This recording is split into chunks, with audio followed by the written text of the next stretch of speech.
मुंशी प्रेमचंद की कहानियां। मुंशी प्रेमचंद की कहानी वासना की कड़ियां। मुल्तान की लड़ाई को जीतने के बाद घमंड में चूर कासिम चला आ रहा था। शाम हो गई थी और सारा लश्कर आरामगाह की तलाश में था, लेकिन कासिम अपने मालिक की सेवा करने के ख्यालों में था। वो उन तैयारियों के बारे में सोच रहा था जो उसके स्वागत के लिए दिल्ली में की गई होंगी। सड़कें झंडियों से सजी होंगी, गलियों, चौराहों और नौबतखाने, फाटक या द्वार के ऊपर का वह स्थान जहां वाद्य यंत्र बजाए जाते हैं, के ऊपर गीत गाए जाएंगे। जैसे ही मैं शहर के अंदर दाखिल होऊंगा, शहर भर में मेरे स्वागत के लिए लोग खुशी से चिल्लाने लगेंगे। तोपों की सलामी दी जाएगी। शहर की सारी सुंदर स्त्रियां मुझे ही देखेंगी और मेरे ऊपर फूलों की बारिश करेगी। बड़े बड़े लोग मेरे स्वागत के लिए महल के द्वार तक आएंगे। मेरे दरबार में पहुंचते ही हुजूर जैसे ही मुझे गले लगाने के लिए उठेंगे, मैं उनके पैर चूम लूंगा। आह, वो समय कब आएगा।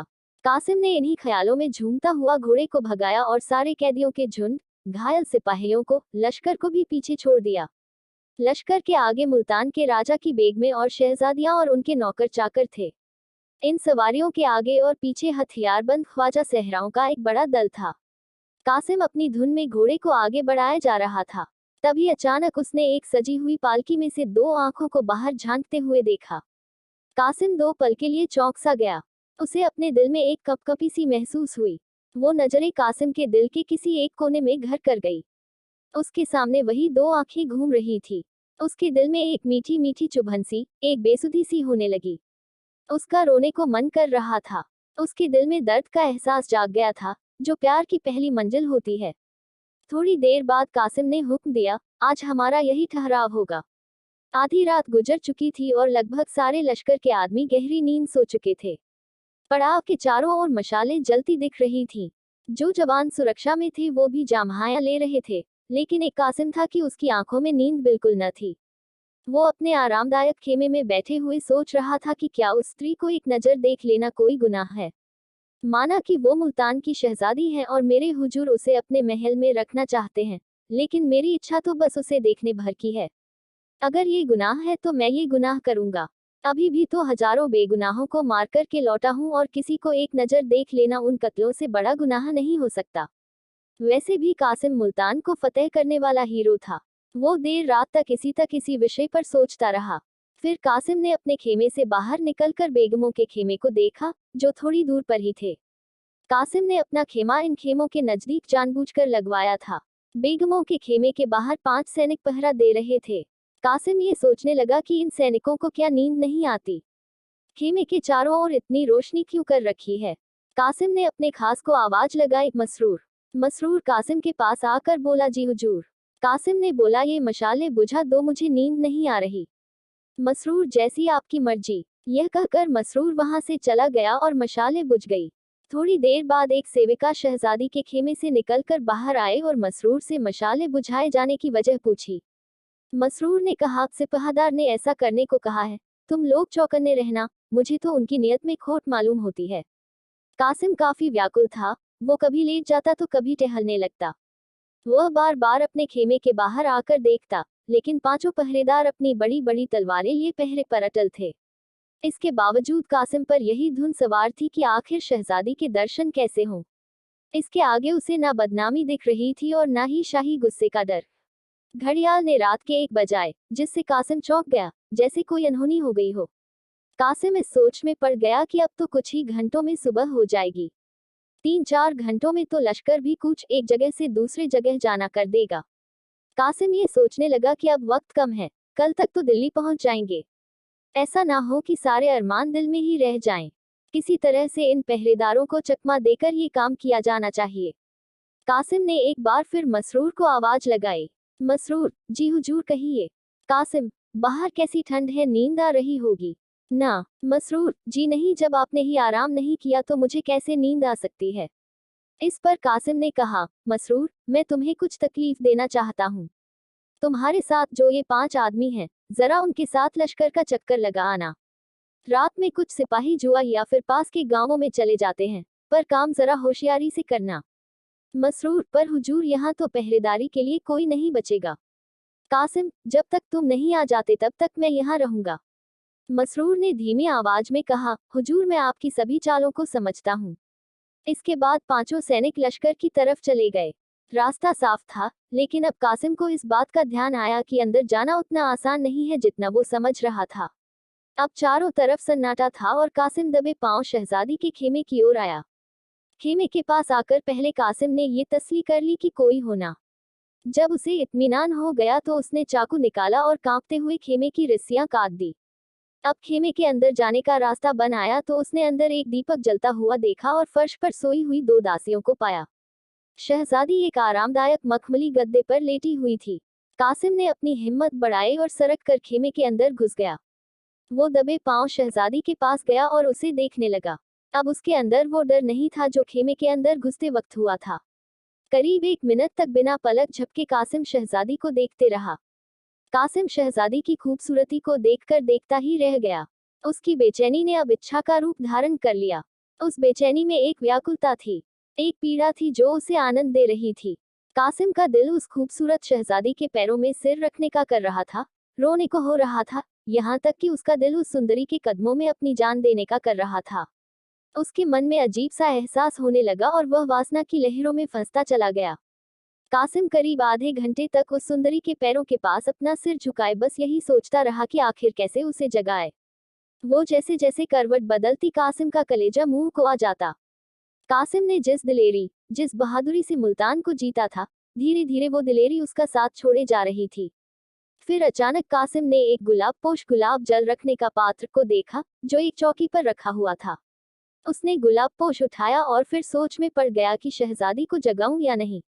अंत में हिम्मत कर कासिम ने शहजादी के चेहरे पर गुलाब जल के कई छींटे डाले, जिससे शहजादी की नींद खुली और उसने अपने सामने कासिम को पाया।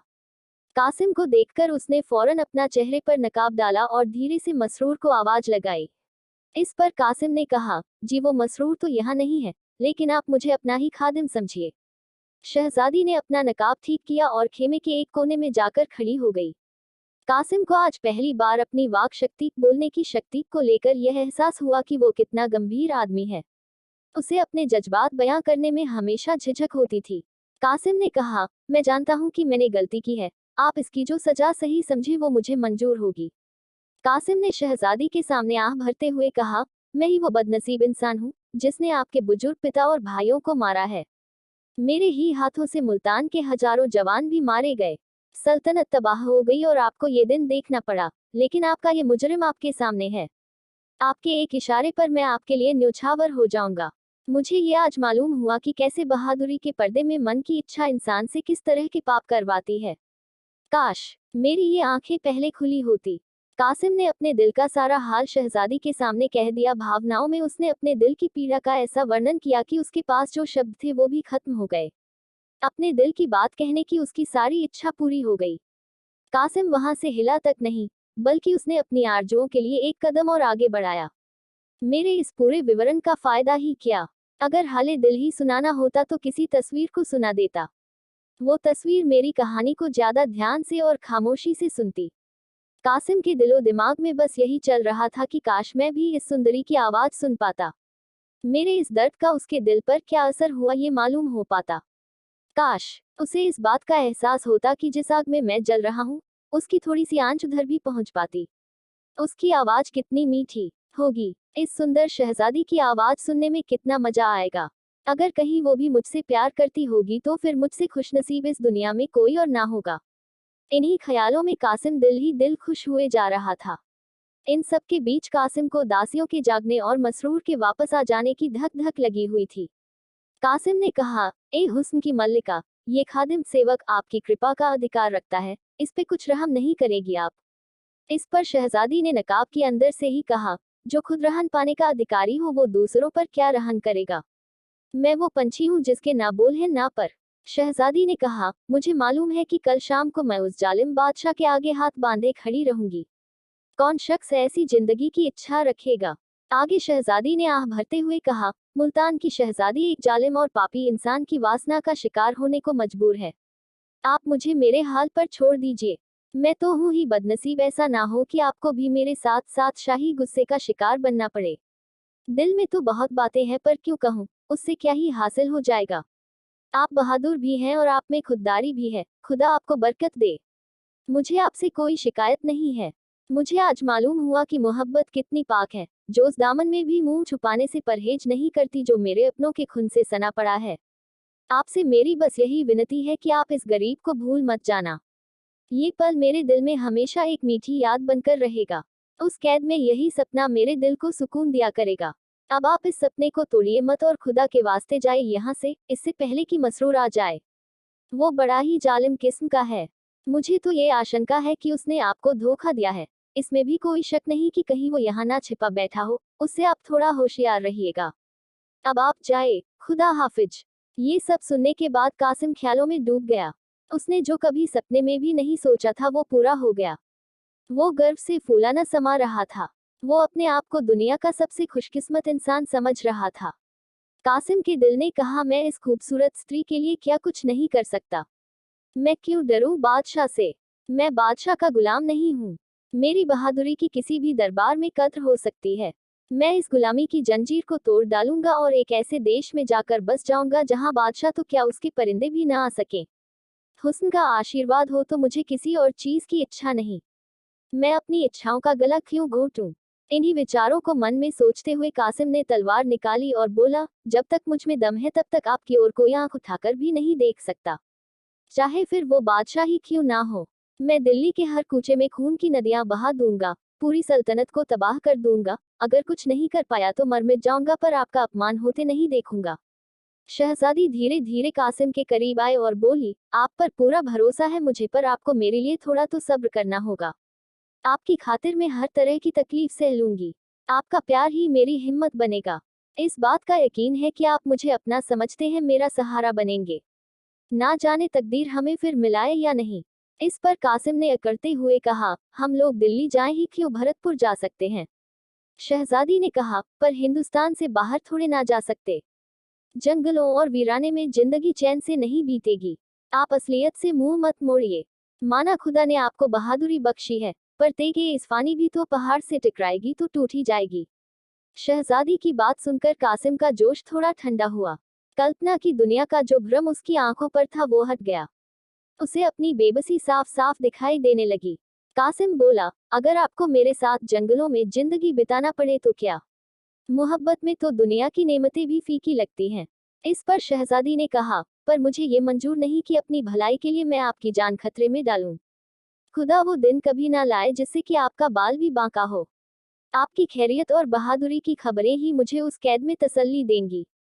मैं आपकी खातिर वो सब सह लूंगी, ताकि अगर कभी मौका मिले तो आपसे दो चार बातें कर सकूं। यह सब सुनने के बाद भी कासिम वहां से हिला तक नहीं।